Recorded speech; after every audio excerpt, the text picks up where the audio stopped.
Welcome back to my YouTube channel. ನಾನು ಇವತ್ತು share ಮಾಡ್ತಿರೋ ರೆಸಿಪಿ ಬಂದು ಇನ್ಸ್ಟೆಂಟ್ ಪುಳಿಯೋಗರೆ ಹೇಗೆ ಮಾಡೋದು ಅಂತ ನೋಡೋಕೆ ಬನ್ನಿ. ಅದಕ್ಕೆ ಬೇಕಾಗಿರೋ ಸಾಮಗ್ರಿಗಳು: ಜೀರಿಗೆ 1 ಟೀ ಸ್ಪೂನ್, 4-5 ಒಣಮೆಣಸಿನ್ಕಾಯಿ ನಿಮ್ಮ ಖಾರಕ್ಕೆ ಅನುಗುಣವಾಗಿ, 2 ಟೀ ಸ್ಪೂನ್ ಸಕ್ಕರೆ, ಕಡಲೆಕಾಯಿ ಬೀಜ ಮತ್ತು ಉದ್ದಿನಬೇಳೆ, 1 ಟೀ ಸ್ಪೂನ್ ಕರಿ ಎಳ್ಳು, ನೀವು ಬಿಳಿ ಎಳ್ಳು ಕೂಡ ಯೂಸ್ ಮಾಡ್ಕೊಬೋದು, 2 ಗೆಡ್ಡೆ ಬೆಳ್ಳುಳ್ಳಿ, ಕರ್ಬೇವಿನ ಸೊಪ್ಪು, ಸಾಸಿವೆ, ನೆಕ್ಸ್ಟ್ ಹುಣಸೆ ಹಣ್ಣು.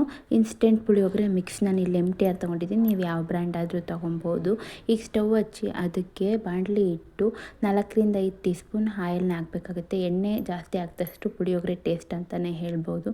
ಈಗ ಅದಕ್ಕೆ 1 ಟೀ ಸ್ಪೂನಷ್ಟು ಸಾಸಿವೆ ಹಾಕಿ, ಸಾಸಿವೆ ಚಿಟಪಟ ಅಂತ ಸಿಡಿಬೇಕಾದ್ರೆ ಅದಕ್ಕೆ 4-5 ಒಣಮೆಣ್ಸಿನ್ಕಾಯಿನ ಆ್ಯಡ್ ಮಾಡ್ಕೊತಿದ್ದೀನಿ. ನಿಮ್ಮ ಖಾರಕ್ಕೆ ಅನುಗುಣವಾಗಿ ನಿಮ್ಗೆ ಇನ್ನೂ ಖಾರ ಬೇಕು ಅಂತ ಅನ್ಸಿದ್ರೆ ಇನ್ನೂ ಆ್ಯಡ್ ಮಾಡ್ಕೊಬೋದು.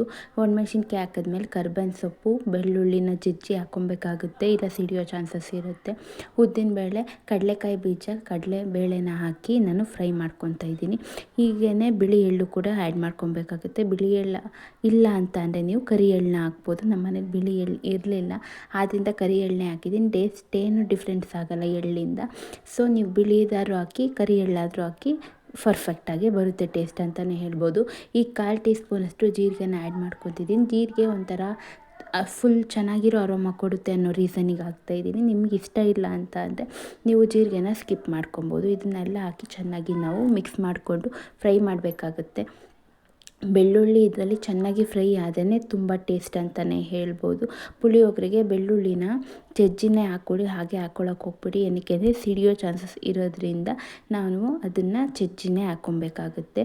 ಕೆಲವರು ಸಿಪ್ಪೆ ತೆಗೆದು ಹಾಕ್ತಾರೆ. ಸಿಪ್ಪೆ ತೆಗೆದು ಹಾಕೋದ್ರಿಂದ ಏನು ಸಿಡಿಯಲ್ಲ, ಸಿಪ್ಪೆ ಇರೋದ್ರಿಂದನೇ ಅದು ಸಿಡಿಯೋದು. ಆದ್ದರಿಂದ ಬೆಳ್ಳುಳ್ಳಿನ ಜಜ್ಜಿ ಹಾಕ್ಕೊಂಡಿದ್ದೀನಿ. ಈಗ 2 ನಿಂಬೆಹಣ್ಣನ್ನ ಗಾತ್ರ 2 ನಿಂಬೆಹಣ್ಣು ಅಷ್ಟನ್ನು ನಾನು ಹುಣಸೆಹಣ್ಣ ನೆನೆ ಹಾಕಿ ಅದನ್ನು ಹಿಂಡಿ ರಸ ತಗೊತಾ ಇದ್ದೀನಿ. ಇದನ್ನು ನೀವು ಹುಳಿಗೆ ತಕ್ಕಾಗಿ ನೀವು ಹಾಕ್ಕೊಬೇಕಾಗುತ್ತೆ. ನೀವು ಹುಳಿ ಸ್ವಲ್ಪ ಲೈಕ್ ಮಾಡ್ತೀರಾ ಅಂದರೆ ಸ್ವಲ್ಪ ಕಡಿಮೆನೇ ಹುಳಿನ ಹಾಕ್ಕೊಳ್ಳಿ. ಈಗ ಅದಕ್ಕೆ ರುಚಿಗೆ ತಕ್ಕಷ್ಟು ಉಪ್ಪನ್ನ ಹಾಕಿ ಚೆನ್ನಾಗಿ ಮಿಕ್ಸ್ ಮಾಡ್ಕೊಬೇಕಾಗುತ್ತೆ. ಹುಣಸೆ ಹಣ್ಣನ್ನು ನೀವು ಚೆನ್ನಾಗಿ ಬೇಯಿಸಿದಷ್ಟು ಟೇಸ್ಟ್ ಅಂತಲೇ ಹೇಳ್ಬೋದು. ಇವಾಗ ಸ್ವಲ್ಪ ಸಕ್ಕರೆ ತೊಗೊಂಡಿದ್ದೆ ಅಂದರೆ ಸ್ವಲ್ಪ ಅಂದರೆ 2 ಟೀ ಸ್ಪೂನಷ್ಟು ತೊಗೊಂಡಿದ್ದೀನಿ. ನಮಗೆ ಹುಳಿನೂ ಜಾಸ್ತಿನೇ ಬೇಕು, ಸ್ವೀಟು ಜಾಸ್ತಿನೇ ಇರಬೇಕು ಪುಳಿಯೋಗರೆಗೆ, ಹಾಗೆಯೇ ನಮ್ಮ ಮನೇಲಿ ಇಷ್ಟಪಡೋದು. ನಿಮಗೆ ಹುಳಿ ಮತ್ತು ಸ್ವೀಟ್ ಕಮ್ಮಿ ಬೇಕು ಅಂದರೆ ನೀವು ಕಮ್ಮಿ ಕ್ವಾಂಟಿಟಿಯಲ್ಲಿ ಕೂಡ ಹಾಕ್ಕೊಬೋದಾಗುತ್ತೆ.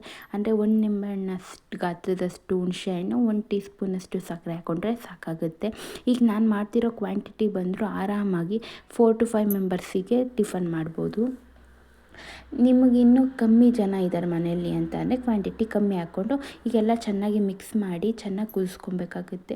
ಹುಣಸೆ ಹಣ್ಣು ನಾವು ಹಾಕಿರೋದ್ರಲ್ಲಿ ಅರ್ಧ ಆಗಬೇಕು. ಇವಾಗ 1 ಗ್ಲಾಸ್ ಹಾಕಿದ್ದೀನಿ ಅಂತ ಅಂದರೆ ಹುಣಸೆ ಹಣ್ಣು ರಸನ ಅದು ಅರ್ಧ ಗ್ಲಾಸ್ ಆಗೋವರೆಗೂ ನಾವು ಬೇಯಿಸ್ಕೊಬೇಕಾಗುತ್ತೆ. ಕೆಲವರು ಕ್ವಿಕ್ಕಾಗಿ ಮಾಡೋಕ್ಕೋಸ್ಕರ ಹುಣಸೆ ಹಣ್ಣನ್ನ ಬೇಯಿಸಲ್ಲ, ಅದು ಟೇಸ್ಟ್ ಕಮ್ಮಿ ಅಂತಲೇ ಹೇಳ್ಬೋದು. ಹುಣಸೆ ಹಣ್ಣು ಬೆಂದಷ್ಟು ಟೇಸ್ಟ್ ಅಂತಲೇ ಹೇಳ್ಬೋದು. ಇಲ್ಲ ನಿಮಗೆ ಟೈಮ್ ಇಲ್ಲ ಅಂತ ಅಂದರೆ ನೀವು ಒಗ್ಗರಣೆ ಒಂದು ಕಡೆ ಇಟ್ಕೊಂಡು ಹುಣಸೆ ಹಣ್ಣು ರಸನ ಪಕ್ಕದಲ್ಲಿ ಇನ್ನೊಂದು ಕಡೆ ಇಟ್ಟು ಬೇಯಿಸಿ ಕೂಡ ಹಾಕೊಬೋದು. ಹಾಗೆ ಟೈಮ್ನ ಕನ್ಸ್ಯೂಮ್ ಮಾಡ್ಕೊಬೋದು ನೀವು. ಇಲ್ಲ ನಮಗೆ ಟೈಮ್ ಇದೆ ಅಂತ ಅಂದರೆ ನೀವು ಹೀಗೆ ಹಾಕ್ಕೊಂಡು ಬೇಯಿಸ್ಕೊಬೇಕಾಗುತ್ತೆ. ನೋಡಿ, ಆಲ್ಮೋಸ್ಟ್ ಪುಳಿಯೋಗರೆ ನಮ್ಮದು ಕುದ್ದಿದೆ ಅಂತಲೇ ಹೇಳ್ಬೋದು. ಇನ್ನೊಂದು ನಿಮಿಷ ಇದನ್ನು ಕುದಿಸಿದ್ರೆ ಸಾಕು, ಅದು ಗಟ್ಟಿಯಾಗಿರುತ್ತೆ. ನೋಡಿ, 1 ಗ್ಲಾಸ್ ನಾನು ಹಾಕಿದ್ದೆ ಹುಣಸೆ ಹಣ್ಣು ರಸನ, ಅದು ಅರ್ಧ ಗ್ಲಾಸ್ ಅಷ್ಟಾಗಿದೆ. ಇವಾಗ ನಾನು ಇನ್ಸ್ಟೆಂಟ್ ಪುಳಿಯೋಗರೆ ಮಿಕ್ಸ್ನ ಯೂಸ್ ಮಾಡ್ತಿದ್ದೀನಿ. ನಾನು ಇಲ್ಲಿ MTRನ ಯೂಸ್ ಮಾಡ್ತಿದ್ದೀನಿ. ನಿಮ್ಗೆ ಯಾವ ಬ್ರ್ಯಾಂಡ್ ಬೇಕೋ ನೀವು ಅದನ್ನು ಯೂಸ್ ಮಾಡ್ಕೊಬೋದು. GRB ಕೂಡ ಚೆನ್ನಾಗಿರುತ್ತೆ. MTRನೇ ನಮ್ಮ ಮನೇಲಿ ನಾವು ಯೂಸ್ ಮಾಡೋದು. MTR ತುಂಬಾ ಚೆನ್ನಾಗಿರುತ್ತೆ, ತುಂಬ ಟೇಸ್ಟಾಗಿರುತ್ತೆ ಅಂತಲೇ ಹೇಳ್ಬೋದು.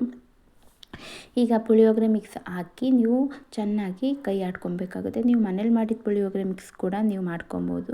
ಟೈಮ್ ಇಲ್ಲ ಅನ್ನೋರು, ಕೆಲ್ಸಕ್ಕೆ ಹೋಗೋ ವುಮನ್ಗಳಿಗೆ ಇದು ಇನ್ಸ್ಟೆಂಟಾಗಿ ಮಾಡ್ಕೊಬೋದು. ಇದು ಬೆಸ್ಟ್ ಅಂತಲೇ ಹೇಳ್ಬೋದು. ನೋಡಿ, ತುಂಬ ಬೇಯಿಸೋ ಅವಶ್ಯಕತೆಯೂ ಇಲ್ಲ, ಅದು ಮೇಲ್ಗಡೆ ಎಣ್ಣೆ ಬಿಟ್ಕೊಳ್ಳುತ್ತೆ. ನೋಡಿ, ಇದು ಆಲ್ಮೋಸ್ಟ್ ಪ್ರಿಪೇರ್ ಆಗಿದೆ, ಎಣ್ಣೆ ಬಿಡ್ತಿದ್ದೆ, ಇಷ್ಟು ಆದರೆ ಸಾಕು ಅಂತಲೇ ಹೇಳ್ಬೋದು. ಇವಾಗ ಸ್ಟವ್ನ ಆಫ್ ಮಾಡಿ ರೈಸ್ನ ಮಿಕ್ಸ್ ಮಾಡ್ಬೋದು. ರೈಸ್ನ ನೀವು ಯಾವುದಾದ್ರೂ ಹಾಕ್ಕೊಬೋದು, ಬಾಸುಮತಿನಾದ್ರೂ ಹಾಕ್ಕೊಳ್ಳಿ ಅಥವಾ ನಾರ್ಮಲ್ ರೈಸ್ ಆದರೂ ಹಾಕ್ಕೊಬೋದು. ನಿಮ್ಮ ಅನುಗುಣವಾಗಿ ನಿಮ್ಗೆ ಯಾವ್ದು ರೈಸ್ ಇಷ್ಟನೋ ಅದನ್ನು ಹಾಕಿ ಮಿಕ್ಸ್ ಮಾಡಿ ಸರ್ವ್ ಮಾಡಿದ್ರೆ ಇನ್ಸ್ಟೆಂಟ್ ಪುಳಿಯೋಗರೆ ರೆಡಿ ಆಗುತ್ತೆ. ಇದೇ ಥರದ ಹೆಚ್ಚಿನ ಫುಡ್ ವೀಡಿಯೋಗಾಗಿ ನನ್ನ ಚಾನಲ್ನ ಸಬ್ಸ್ಕ್ರೈಬ್ ಮಾಡ್ಕೊಳ್ಳಿ. ಈ ವಿಡಿಯೋ ಇಷ್ಟ ಆದರೆ ಲೈಕ್ ಮಾಡಿ, ಶೇರ್ ಮಾಡಿ, ಕಾಮೆಂಟ್ ಮಾಡಿ, ನಿಮ್ಮ ಫ್ರೆಂಡ್ಸ್ಗಳಿಗೂ ಶೇರ್ ಮಾಡಿ. Thank you for watching my YouTube channel.